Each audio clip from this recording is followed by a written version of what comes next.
Olá você, eu sou a Adriana Lira e uma sobrevivente a um relacionamento abusivo.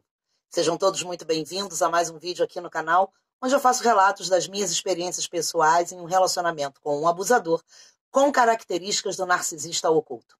Mas antes de falar do assunto que eu escolhi para falar hoje, eu não posso deixar de pedir para você que caiu aqui, que ainda não é inscrito no canal, que você se inscreva, aciona aí o sininho de notificação, dá essa força, e assim o YouTube vai sempre te avisar toda vez que a gente tiver um conteúdo novo por aqui, tá certo? Então, ó, esmaga o dedão no like.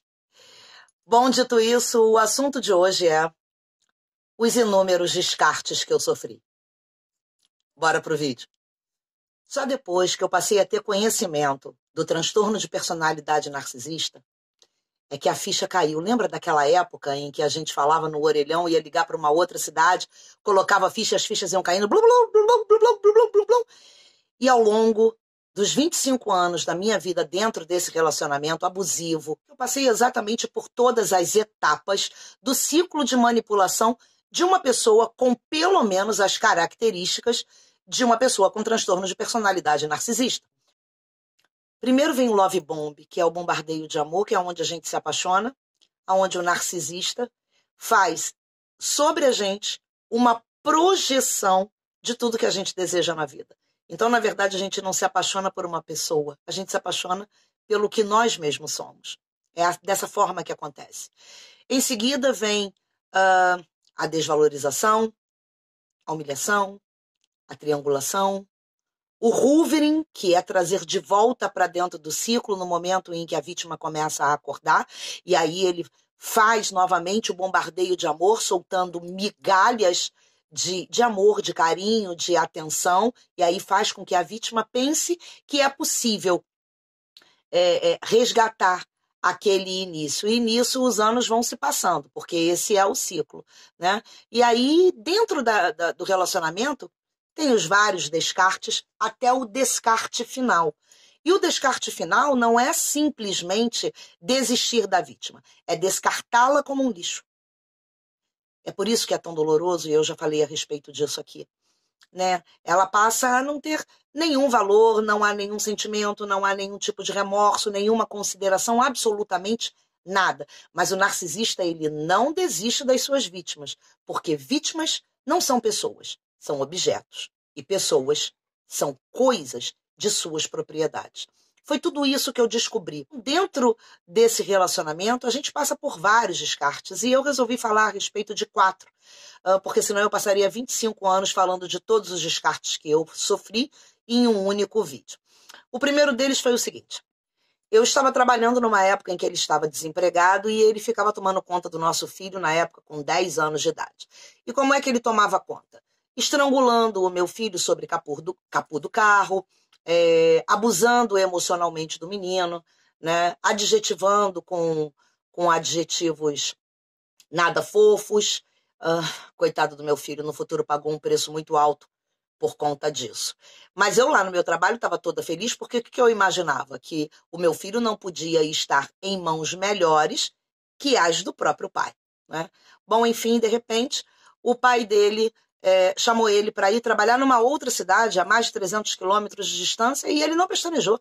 Pegou o que era dele e foi embora para outra cidade. E deixou o meu filho para trás com 10 anos, e eu trabalhando, sem ter com quem deixar o menino. A minha mãe morava longe, eu não tenho irmãos, sou filha única, não tinha condições de pagar alguém para ficar com meu filho. E por alguns dias o meu filho chegou a ficar pela rua, sabe? Andando por aí, eu fui obrigada, me vi obrigada a abrir mão do meu trabalho. Pode não parecer, mas isso é um descarte, é onde a sua vida não importa. O que interessa são os interesses dele. Bom, num segundo momento, não deu certo lá com o pai, aí ele voltou com um determinado dinheirinho e resolveu então abrir um negócio na porta de casa. E eu comprava todas as ideias dele, e uma coisa que ele sempre dizia era que ele fazia como o pai. Ele tinha as ideias e colocava as pessoas para executarem as ideias que ele tinha. Ou seja, dentro de um relacionamento íntimo, eu comprava a dicotomia concepção-execução do trabalho. A pessoa que pensa não executa, mas usufrui de todos os resultados. E assim foi, abrimos essa lojinha, então, abracei essa causa, No meio do caminho, o pai chamou novamente para trabalhar na mesma cidade, com mais de 300 quilômetros de distância, e assim ele fez, ele pegou o carro, foi-se embora e me largou para trás com uma lojinha, tendo um monte de coisas para fazer, como lavar, passar, cozinhar, arrumar, limpar, cuidar de filho, estudar com criança, né? Ir a mercado, fazer compras, ir a cartório, ir a correio e tantas outras coisas como a vida de qualquer cidadão comum, e eu não sou diferente, né? A logística é essa é mais ou menos a rotina. Então não tinha condições, eu ficava na lojinha, mas ao mesmo tempo tinha as coisas para fazer dentro de casa, então eu vinha para casa, daqui a pouco chamavam lá pedindo um meio quilo de café, aí eu largava aqui uma roupa, corria para lá, e aí atendia o cliente, vinha para dentro de casa, e daqui a pouco tinha um outro cliente chamando para comprar alguma outra coisa, enfim, acabou, claro, que isso não ia dar certo, né? Acabou não dando certo. Um terceiro que eu resolvi contar para vocês foi que num determinado momento, um amigo nosso que tem até hoje um estabelecimento de esportes resolveu abrir uma loja de sucos e chamou ele para ser sócio, mas para ser sócio apenas com o trabalho. O nosso amigo em comum entrava com dinheiro e ele entrava com o trabalho. E assim foi, ele foi para lá. Bacana. Em frente a essa loja de suco tinha uma lan house que estava precisando de uma secretária. E eu iniciei trabalhando lá. E no meio de uma discussão, em algum momento, ali mesmo, ele do nada, simplesmente pegou as chaves da loja de sucos e jogou aqui assim, nos meus peitos, e disse: assume você. Sem dar satisfação nem para o amigo, para o colega, para o sócio. Eu não sei nem que nome eu poderia dar para ele. Mas era sócio naquele momento. Simplesmente foi embora sem dar a menor satisfação, nem pro pobre do rapaz. E aí eu, com as chaves na mão, querendo arcar com o compromisso, né, honrar o compromisso, comecei a me desdobrar. Então eu trabalhava aqui na lan house, quando chamavam para fazer um suco lá, eu saía daqui da lan house e ia para lá, no meio da hora que eu estava fazendo o suco vinha alguém para tirar uma xerox, e eu ficava correndo, claro, isso não ia dar certo.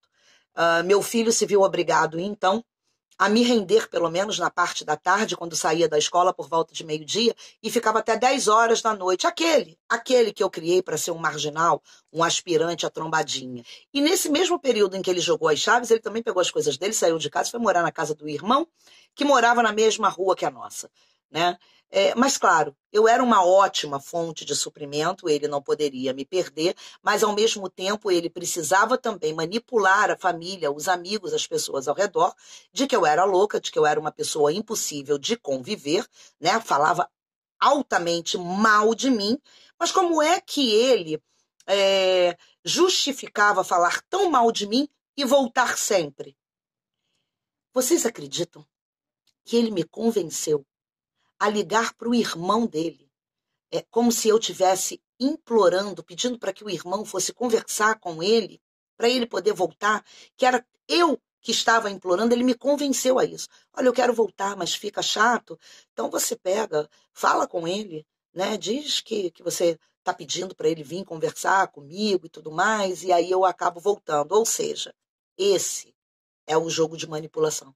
Vocês acreditam que eu abracei essa causa, eu abracei essa ideia? Porque até hoje ainda me custa entender como é que eu me prestei a esse tipo de papel.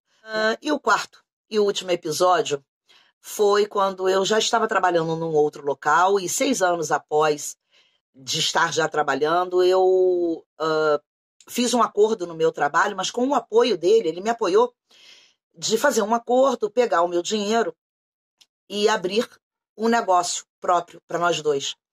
E assim eu fiz. Ele me incentivou, ele fez desenhos, ele foi ao local que nós alugamos comigo.